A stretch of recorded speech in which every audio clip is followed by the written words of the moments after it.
My name is Gonzalo Martinez. I'm an undocumented student, and I'm also a transfer student from Pasadena City College. My name is Marie Rodriguez. I'm 29 years old. I'm a graduate student studying rehabilitation counseling. My name is Marcelo Carmona. I'm 22 years old. I'm an undocumented student. I'm studying international business. My family had the privilege of being able to apply for a visa. We immigrated here when I was at the age of 6, and I was able to fly in here through a plane. So not just being undocumented means you get to cross the river, cross the border, and have those struggles. Luckily, my parents were able to fly into here, apply for a driver's license. But when we did get here, we overstayed our visa. I grew up in a household where my family really talked a lot about immigration and how it would affect us and how I was undocumented. I came to the US in 2011. I was 17 years old. I came with my visa. I was a tourist.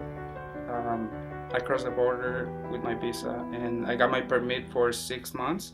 I just ended up staying, and since then I've been undocumented.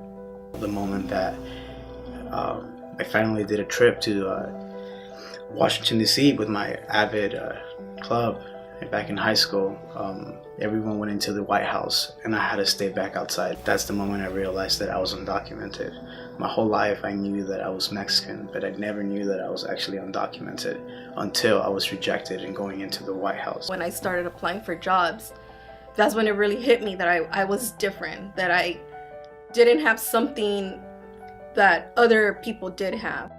If you're driving, if you see a cop, you gotta be careful. Don't do something wrong, because consequences are worse when you're documented. Being a student undocumented, you gotta worry about how to pay for classes. In my case, I don't get any financial aid, the DREAM Act, or I'm not an AB 540 student, so I have to find out how to pay for my classes and where to get the money and how to find scholarships. This one time we were doing a fundraiser, and this old man came to us and they started telling one of my partners that he didn't know what he's saying because he had an accent, that he had to go back to his country. Just knowing that there's people that is racist like that is a thing that bothers me. The reason why I believe safe zones are very important is because I had first-hand training and I was able to help out Pasadena City College in implementing the Safe Zone Coalition. Having to educate faculty, staff, and our students at Pasadena City College, it was able to give me a safe zone where I could feel comfortable.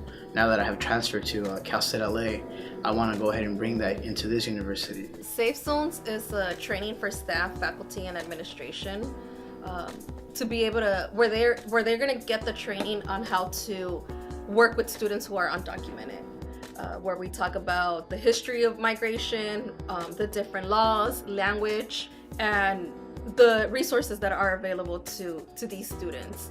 Safe zones are important for undocumented students like me because this way we can share experiences and stories, and we can share our knowledge and let other students know about some information that they need. So undocumented students face some of the same obstacles that many of our students face at Cal State LA. For example, being a first generation college student and also coming from communities that don't have as many resources as other communities may have. But in addition to that, they also have legal obstacles and things that are really beyond their control. So legal obstacles that maybe many folks do not understand unless you're also an immigrant or also undocumented. We really need to implement the Allies Safe Zone training program here at Cal State LA. We started an Allies training program in 2015 when I was able to get mentoring from Dr. Elena Macias from Long Beach, who created this program for Allies training. But it was very small. We weren't able to be as effective as we could be. So now we're starting it again, and this time we're hoping to have more help. Recently, the Vice President for Student Life here at Cal State LA talked to some folks from PCC, and they have a very developed and very successful Safe Zone Allies training. So what we want to do is replicate that here and be able to train as many many staff and faculty on this campus. So we need you to get involved because you are important. The roles that you play on this campus, whether you're a teacher in the classroom or whether you're an advisor talking to students or where you're on the front lines providing information to students, you really matter because your interaction with students really depends on, it's going to help them to be successful or not. When students have a lot of positive interactions with staff and faculty, they're much likely to be more successful.